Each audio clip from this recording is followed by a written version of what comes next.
¿no? Coágulo, émbolo podría ser la formación de cualquier masa, comprendiendo también lo que podría ser algo, considerando que es un proceso donde obstruye vasos venosos en este caso. Vamos a hablar especialmente de lo que es la arteria pulmonar que nos lleva a la sangre venosa. Entonces estamos hablando de la circulación derecha, la circulación venosa y todas sus afecciones. Entonces, la mayor frecuencia que tenemos es en relación al tromboembolismo. No, estoy apuntando, mire dónde.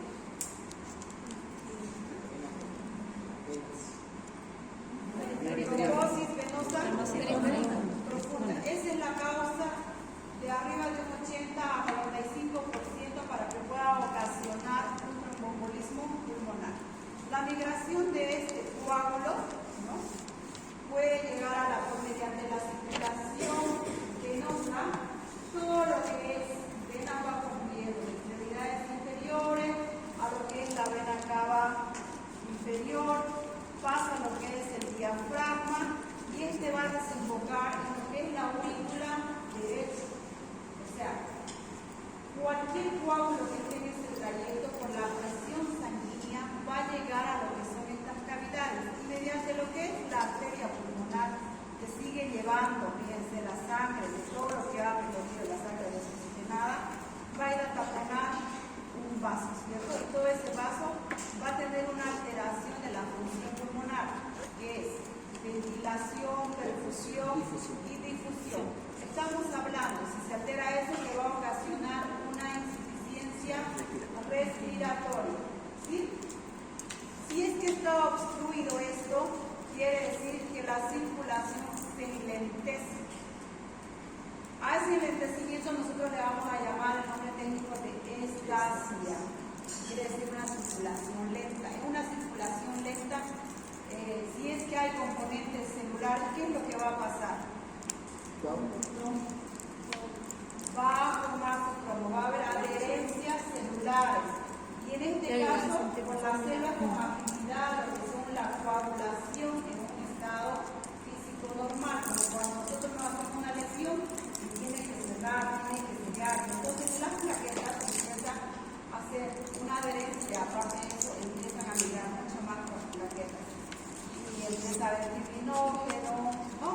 Hay adherencia. Entonces se forma, se consolida un coágulo que no va a dejar la sangre. Si esto, fíjense, hay una obstrucción, la sangre sigue yendo, sigue recogiéndose porque la vena, la arteria sigue funcionando, sigue llevando sangre en cada latido. ¿Qué va a pasar con la sangre? Es lo mismo que un tránsito. Si está cortado el camino, que sea por bloqueo, ¿qué pasa con las movilidades? Van a obstruir, ¿cierto? Y esa obstrucción depende de la cantidad, depende de la obstrucción, si es total o parcial, para que haya un proceso, ¿cierto? Mayor obstrucción. Probablemente, a ver, fíjense que la obstrucción llegue a ser por acá, por el segundo anillo, y más pasajes hasta el cuarto anillo, ¿no? Entonces el trayecto va a estar obstruido, la gente no va a poder pasar más. Lo mismo, entonces no va a haber una circulación sanguínea adecuada. Lo que va a pasar es que no hay un retroceso porque hay una ventana o hay un retroceso, un reflujo escaso hacia la aurícula derecha, pero este ventrículo derecho va a empezar a dilatarse, ¿ya? Va a empezar a dilatarse como una manera de compensación. Entonces hay una dilatación y por ende, cuando nosotros hagamos un electrocardiograma, tiene que haber repercusión, tiene que haber alteraciones, ¿ya? Entonces, ¿cómo vamos a ir definiendo? Obstrucción del lecho arterial pulmonar, ¿no? Y sus principales ramas. A un espectro clínico retrasa el diagnóstico. La detección está en relación a los factores de riesgo, más la alta sospecha y los protocolos de probabilidad. Por sí solo no nos va a dar un diagnóstico, sino es la sumatoria de los factores de riesgo, de la probabilidad clínica, más les dice de la parte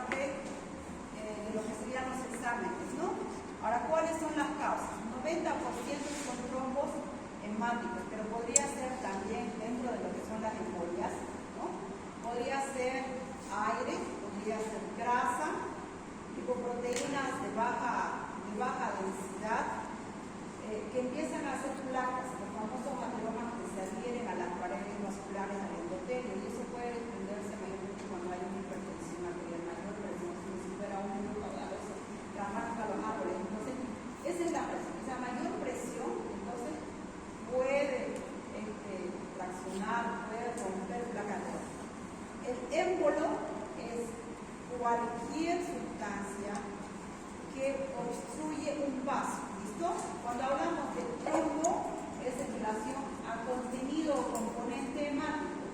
Y ahí ya viene lo que son la adherencia de plaquetas, componentes de neutrófilos, fibrinógeno, plasminógeno y todo el componente de la cadena de la coagulación. La trombosis in situ, la inflamación en los émbolos sépticos. Cuando hay procesos inflamatorios sépticos, ¿cierto?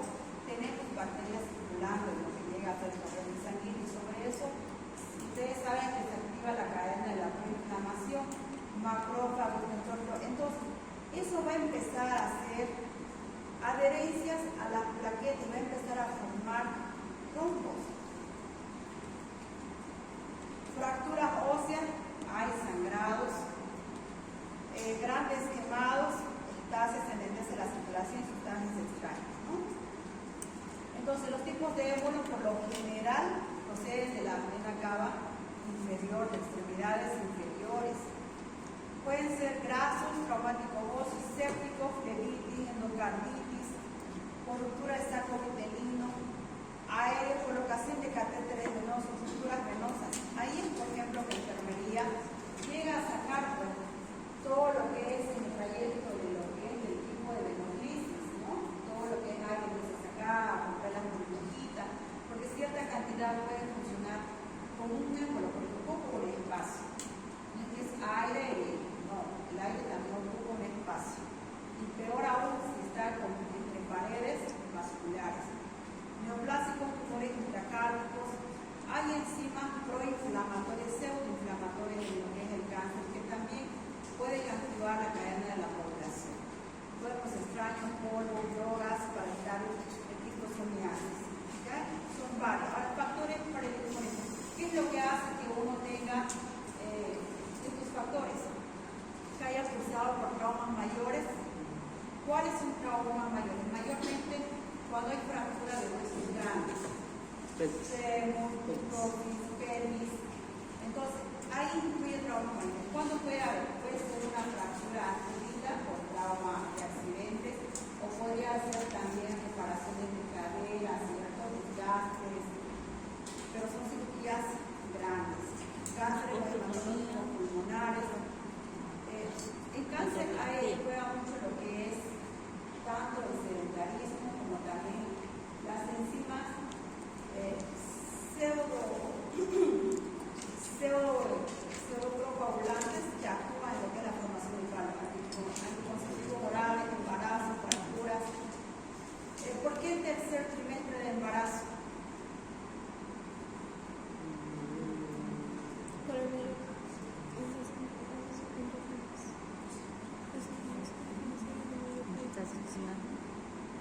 ¿Por qué el tercer trimestre, primer, segundo o el primero? ¿Previo de aborto espontáneo?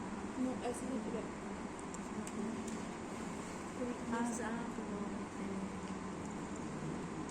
Porque hace compresión de la vena cava superior. No hemos hablado que hay una epistasia, un enriquecimiento en la circulación, el comprimir ocasiona la formación de coágulos. Factores de riesgo.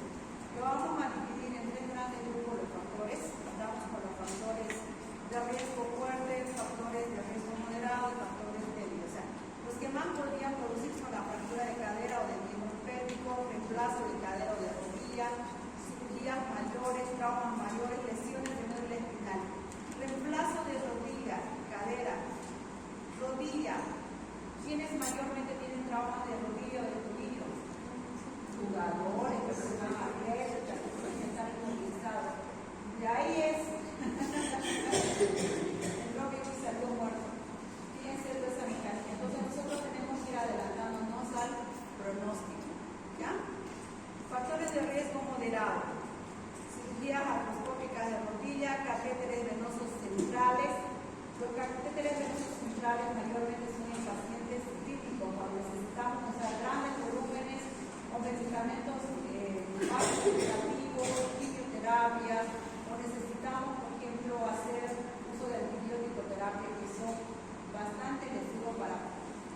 lo que son las vías periféricas, bastante irritativos.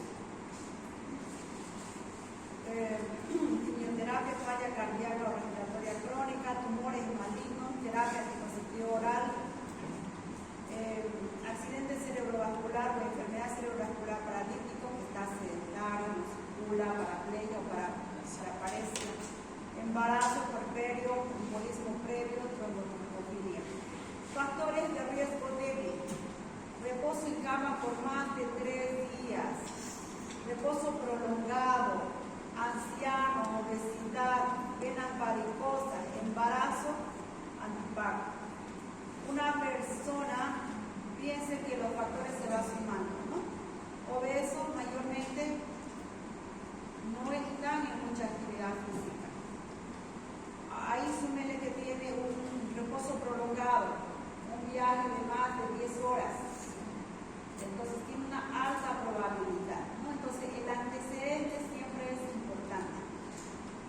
Todos estos factores, ¿no?, puede activar la triada de shock, que son 3 pasos. Y esa es pregunta de examen. ¿Listo? ¿Qué es lo que voy a preguntar de este tema? Y otros temas, pero vamos a ir lanzando 2. Factores de riesgo fuerte. ¿Y qué corresponde a esta triada de Virchow? ¿Ya? Éxtasis venosa.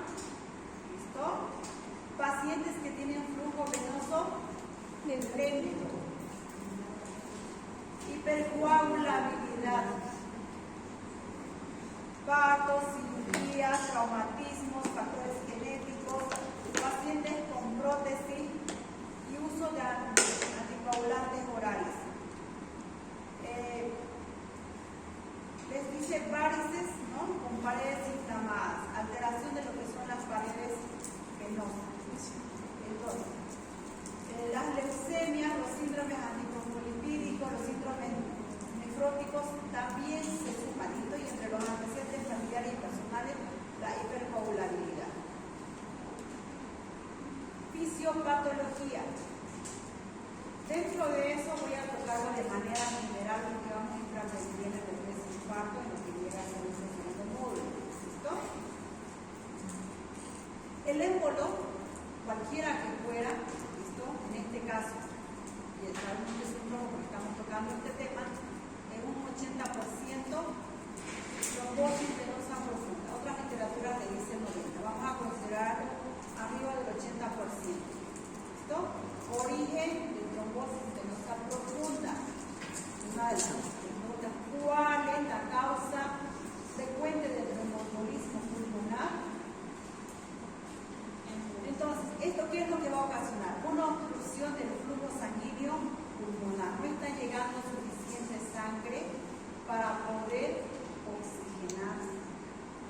Interfiere con la circulación entonces del intercambio gaseoso, ¿no?, porque hay una estasia por la obstrucción. Se libera tromboxano A2 y la serotonina, que esto produce una vasoconstricción, o sea, activa un proceso inflamatorio. Hay aumento de la resistencia vascular pulmonar. Hemos hablado que por la estasia va a haber una dilatación del ventrículo derecho que va a alterar la contracción, ¿no? Y hay una estimulación inotrópica y cronotrópica. O sea, quiere bombear, quiere utilizar mayor fuerza cardíaca. ¿Y qué es lo que va a pasar? Puede cansarse. Y estos mecanismos incrementan la presión arterial. O sea, a mayor dilatación, mayor inotropismo y cronotropismo, mayor fuerza cardíaca, mayor energía cardíaca. Y por ende, dice, ¿no?, hay mayor aumento. O sea, puede llegar a obstruir mayor. Puede producir una hipertensión pulmonar. Todo esto de acá son datos de lo que es la SCC, que llega a ser la Sociedad de Cardiología Europea. Esto es donde comprende muchos países europeos. Finlandia, Europa, Italia, muchos países. Nosotros tenemos